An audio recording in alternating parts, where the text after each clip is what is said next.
Jadi ada seorang wanita yang hidup di sebuah pulau kecil bersama dengan 32 orang pria. Dan siapapun yang PDKT ke dia bakalan meninggal dunia. Begini ceritanya.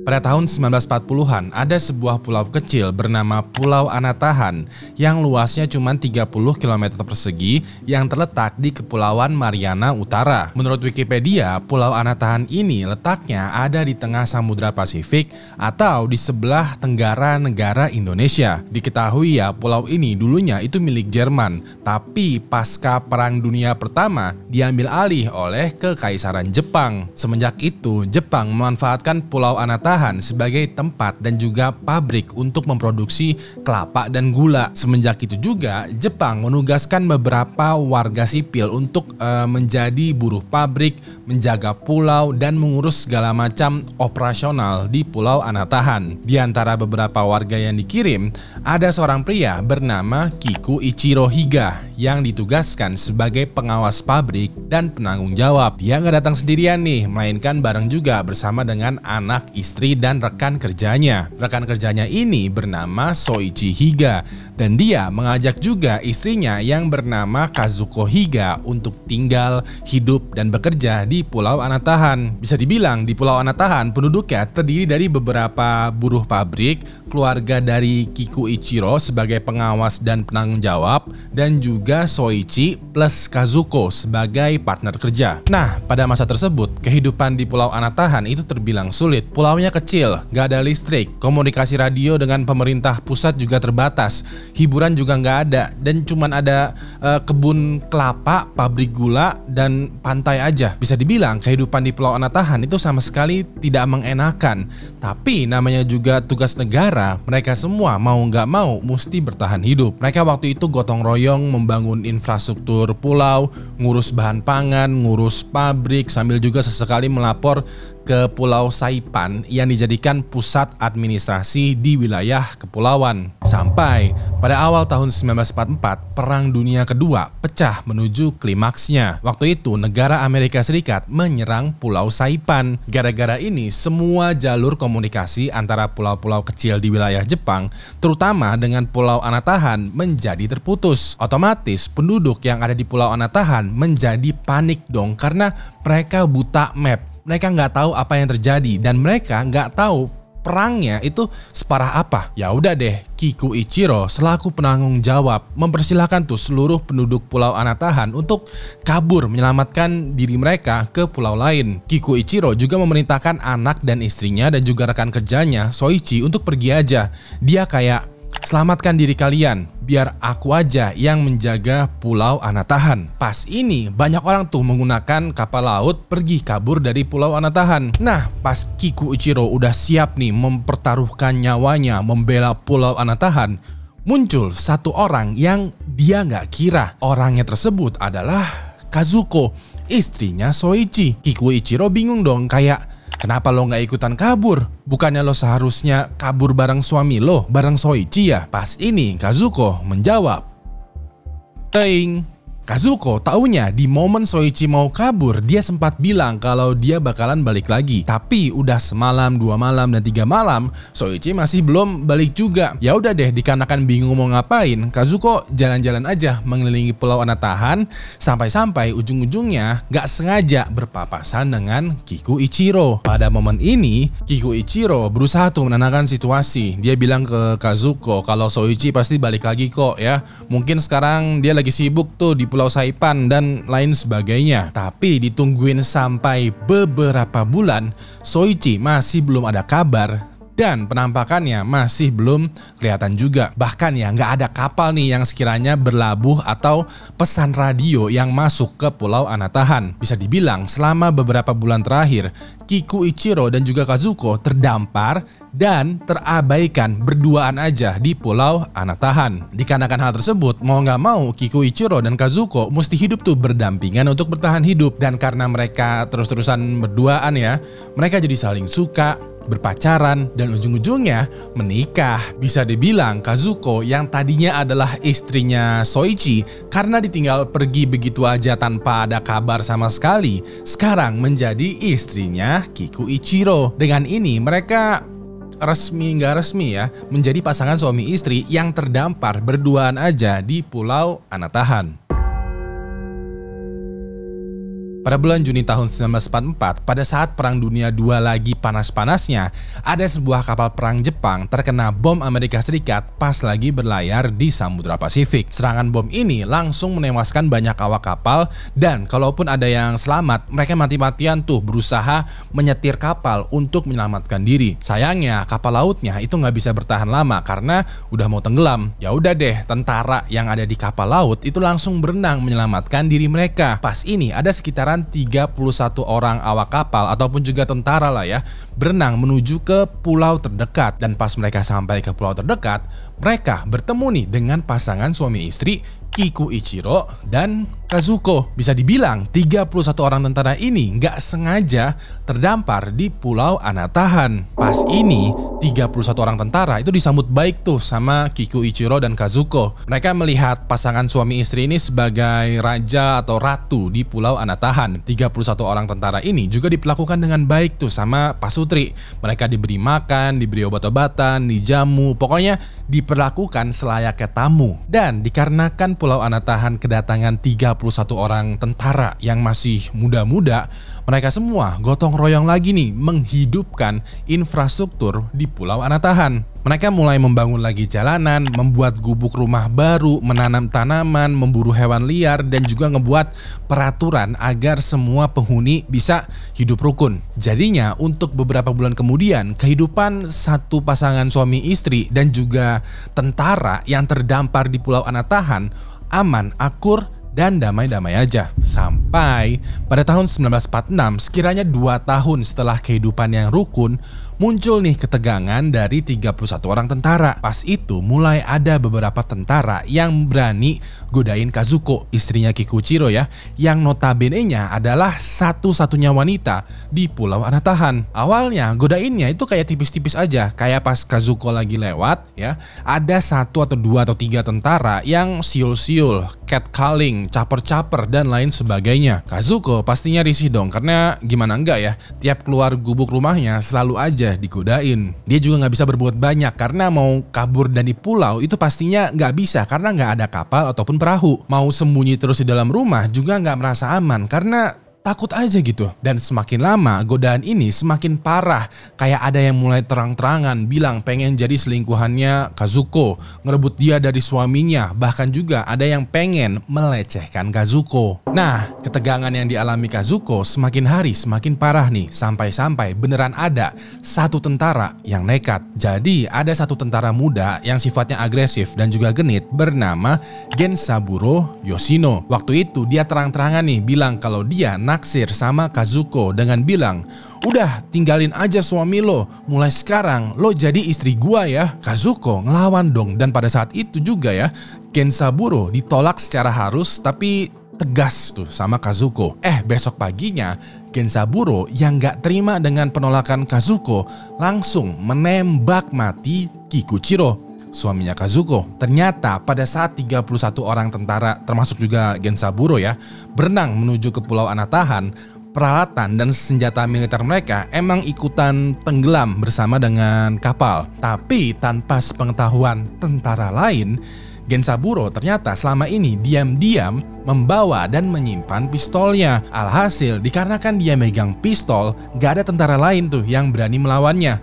Gensaburo kayak menjadi raja yang menggantikan Kikuichiro. Dan karena Gensaburo berhasil menghabisi Kikuichiro, dia langsung tuh memaksa menikahi Kazuko. Tapi hubungan Gensaburo dan Kazuko itu nggak berlangsung lama. Beberapa bulan kemudian Gensaburo ternyata ditemukan tewas terkubur asal-asalan di tengah ladang tebu dengan kondisi tubuhnya itu penuh luka tusukan. Bisa dibilang entah siapa yang melakukannya, Gensaburo dihabisi sama seseorang atau bahkan dikeroyok sampai meninggal. Nah, dikarenakan Gensaburo meninggal, otomatis Kazuko jadinya gak punya suami nih.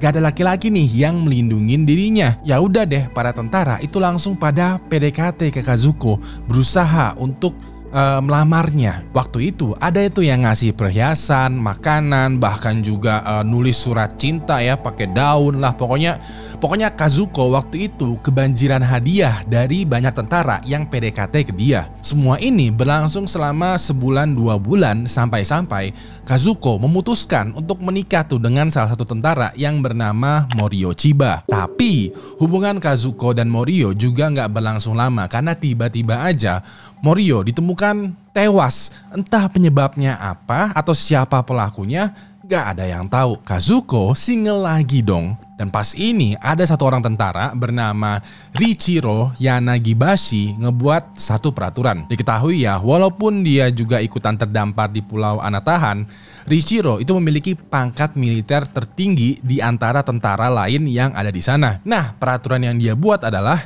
dia bakal menunjuk satu orang tentara untuk menikah dengan Kazuko. Dan keputusan ini itu mutlak, tidak bisa diganggu-gugat. Selain itu juga, siapapun yang menikah dengan Kazuko bakalan dilindungin sama tentara lain. Dan waktu itu, orang yang ditunjuk Richiro untuk menjadi suaminya Kazuko adalah dirinya sendiri. Ya udah deh, dengan menggunakan pangkat militernya, Richiro itu menikah dengan Kazuko. Walaupun begitu, beberapa minggu kemudian, Richiro malah ditemukan meninggal dunia akibat tenggelam. Ini adalah berita yang sangat aneh karena Richiro adalah seorang tentara yang notabene-nya bisa berenang. Kok malah ditemukan meninggal dalam keadaan tenggelam?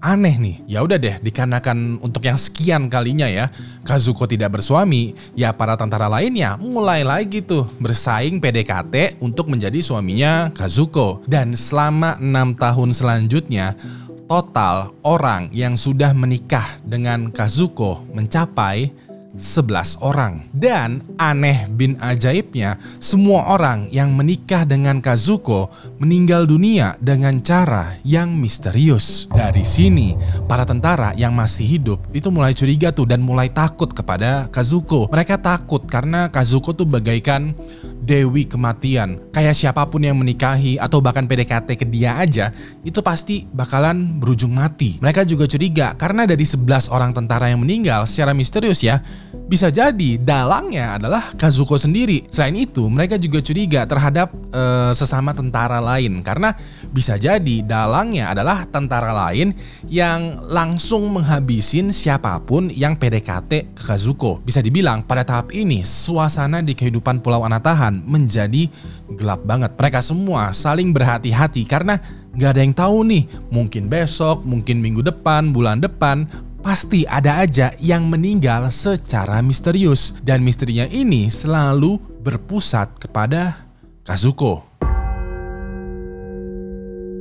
Sebagaimana yang lo tahu, pada tahun 1945 Perang Dunia II itu telah berakhir. Walaupun begitu, ketegangan di Pulau Anatahan sampai tahun 1947 masih belum berakhir juga. Jadi pada saat perang sudah berakhir nih ya, pesawat Amerika Serikat itu melintas tuh ke pulau-pulau yang ada di sekitaran Jepang sambil menjatuhkan selebaran yang berisi pengumuman perang telah usai. Pas selebaran ini sampai ke Pulau Anatahan, pas dibaca, Kazuko itu pada awalnya bernafas lega karena akhirnya nih ya, tentara yang masih hidup di sini nih ya, yang terdampar bisa pulang dengan selamat. Tapi pas tentara yang membaca selebaran ini, mereka malah nggak percaya.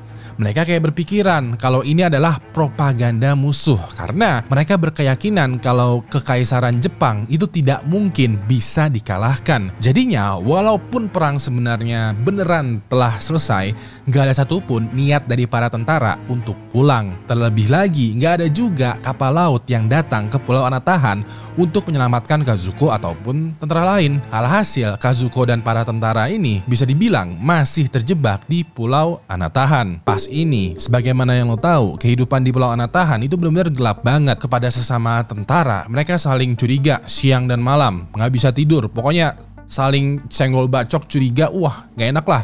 Dan kepada Kazuko juga takut karena dianggap sebagai dewi kematian. Bahkan ya ada beberapa tentara yang udah kehilangan akal sehatnya, itu ngebuat kuil sederhana gitulah ya, dan mulai menyembah Kazuko. Mereka kayak yakin kalau Kazuko itu bukanlah manusia, melainkan sosok misterius yang dipercaya kemanapun dia pergi, kematian bakalan mengikuti. Jadinya orang-orang yang menyembah Kazuko sebisa mungkin tuh ya berusaha menjaga jarak karena mereka takut dikutuk oleh Kazuko. Tapi di satu sisi lain ada tentara yang justru malah membenci Kazuko karena mereka menganggap dia adalah sumber dari kutukan. Para tentara ini berpikiran, Kazuko kan sumber kutukan. Nah, kalau kita tumbalin dia, maka kutukannya bakalan berakhir dong. Cuman mereka nggak bisa juga tuh langsung menumbalkan Kazuko karena dari sisi hati yang paling dalam, mereka juga percaya kalau Kazuko tuh beneran Dewi Kematian. Bisa dibilang pada tahap ini tentara itu terbagi menjadi dua grup nih ya. Ada yang menjadi followersnya Kazuko yang ingin menjaga jarak, dan ada yang menjadi hatersnya Kazuko yang ingin menumbalkannya. Di sisi lain, Kazuko mulai curiga karena tentara yang tadinya memperebutkan dia, sekarang malah menjaga jarak. Dan sekiranya jaraknya sudah terjaga, para tentara bakalan memperhatikan betul semua gerak-gerik Kazuko dengan tatapan yang gak mengenakan. Dulu tatapannya ini rasa-rasanya penuh dengan birahi, tapi sekarang ini tatapannya bagaikan hewan liar yang lagi menstalking mangsanya. Di sini Kazuko mulai sadar kalau umurnya dia mungkin gak bakalan panjang. Mungkin sebentar lagi beneran ada nih tentara yang menghabisinya. Sampailah pada tahun 1951, sekitaran 4 tahun terpenjara di Pulau Anatahan yang penuh dengan tentara yang juga takut tapi ingin menghabisinya, Kazuko mulai bertindak nekat. Waktu itu, pada saat tentara lagi pergi ke hutan untuk berburu, Kazuko langsung lari ke pantai. Dia nggak bawa apapun selain pakaian di badan dan segenggam makanan kering. Tujuannya Kazuko adalah kabur dari Pulau Anatahan. Entah dia nanti bakalan berenang atau naik perahu kecil atau bahkan mati di laut. Pokoknya dia udah nggak tahan nih ya hidup di Pulau Anatahan. Entah kebetulan atau takdir, pada hari itu ada kapal patroli Amerika Serikat lagi lewat di dekat Pulau Anatahan. Kazuko awalnya lega karena ada kapal nih yang bisa menyelamatkan dia. Tapi di satu sisi lain dia ragu karena dia bisa aja dianggap mata-mata lalu dieksekusi lah sama tentara Amerika. Tapi namanya juga orang yang udah pasrah ya. Kazuko nekat lari ke pantai, melambaikan tangannya dan meminta pertolongan. Dan untungnya kapal yang patroli ini menyelamatkan Kazuko. Waktu itu dia dibawa ke pangkalan militer Amerika Serikat untuk diperiksa dan juga dipersilahkan untuk menceritakan kisah hidupnya. Di sana juga Kazuko dikasih tahu bahwa perang dunia itu udah beneran selesai tuh sejak 6 tahun yang lalu.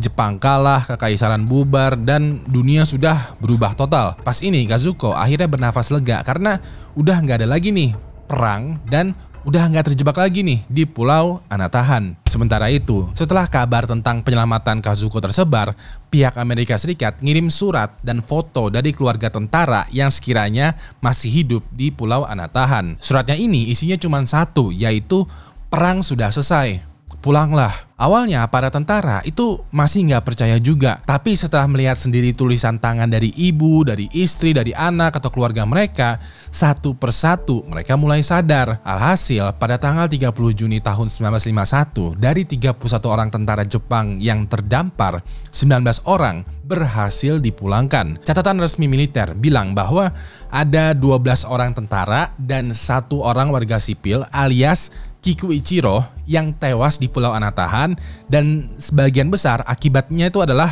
kekerasan antar tentara. Walaupun begitu, gak ada satupun tuh orang yang ditagih pertanggungjawabannya atas kematian 13 orang ini karena gak ada yang tahu siapa pelakunya. Yang jelas, misteri kematian di Pulau Anatahan semuanya berpusat ke 1 orang wanita, yaitu Kazuko. Sementara itu, pada tahun 1952, Kazuko dibawa pulang tuh ke Jepang. Pas itu, berita tentang Kazuko itu langsung menjadi sensasi nasional. Media menuliskan Kazuko sebagai kisah tragedi yang penuh misteri. Beberapa ada yang bersimpati karena Kazuko mesti bertahan hidup di pulau terpencil yang penuh dengan laki-laki sampai-sampai terjadi pertumpahan darah memperebutkannya. Beberapa ada yang mencaci maki karena menilai Kazuko sebagai penyihir, perayu, sumber malapetaka, bahkan juga bencana yang berjalan. Dikarenakan hal tersebut, pada tahun 1953, kisah hidupnya Kazuko diangkat menjadi sebuah film yang berjudul The Saga of Anatahan. Film ini kurang lebihnya menggambarkan kehidupannya Kazuko di Pulau Anatahan, tapi dengan sedikit bumbu-bumbu agak lebay. Namanya juga film ya. Lalu setelah keviralan Kazuko mereda nih ya, dia akhirnya pulang tuh ke kampung halamannya di Okinawa. Dan entah keajaiban atau ironi, di sana Kazuko ketemu lagi nih sama suami pertamanya, suami sahnya dia yang dulu ninggalin dia sendirian di Pulau Anatahan. Sebagaimana yang gue ceritain, suaminya ini adalah Soichi Higa. Dan gak lama setelah ketemuan, Soichi dan Kazuko menikah lagi. Jujur, kisah hidupnya Kazuko itu beneran aneh banget ya, karena di awal cerita dia ditelantarin sama suaminya di pulau terpencil. Di tengah cerita, Kazuko menikah tuh dengan satu orang, suami orang, dan juga 11 orang tentara, dan semuanya meninggal dunia. Lalu di akhir cerita, Kazuko menikah lagi tuh dengan suami pertamanya. Dan kalau lo berpikir itu udah aneh, tunggu dulu nih ya. Masih ada satu lagi nih, keanehan yang bener-bener ngebuat lo wah, mind blowing. Jadi pada tahun 1956, 3 tahun setelah Kazuko menikah dengan suami pertamanya, menikah dengan Soichi, tiba-tiba Soichi meninggal dunia. Nah, gue udah cari nih infonya, tapi dikarenakan ini kejadian di masa lalu ya, nggak ada track recordnya, nggak ada yang tahu pasti tuh penyebab Soichi meninggal dunia itu apa. Intinya, nggak lama setelah menjadi suaminya Kazuko, dia meninggal dunia. Nah, semenjak semeninggalnya Soichi, kehidupannya Kazuko itu semakin sunyi. Dia jarang muncul di depan publik, bahkan juga menolak wawancara media. Dia benar-benar mengucilkan dirinya. Dia bahkan gak mau lagi menikah atau dekat dengan pria, dengan laki-laki. Karena entah gimana caranya, semua pria yang PDKT ke dia atau bahkan menjadi suaminya beneran meninggal dunia. Pada akhirnya, pada tahun 1974, Kazuko diketahui meninggal dunia akibat tumor otak, tanpa keluarga besar, tanpa ketenaran, tanpa kemewahan, dan pastinya juga tanpa seorang suami. Kazuko waktu itu meninggalkan kenangan berupa julukannya, yaitu wanita Anatahan.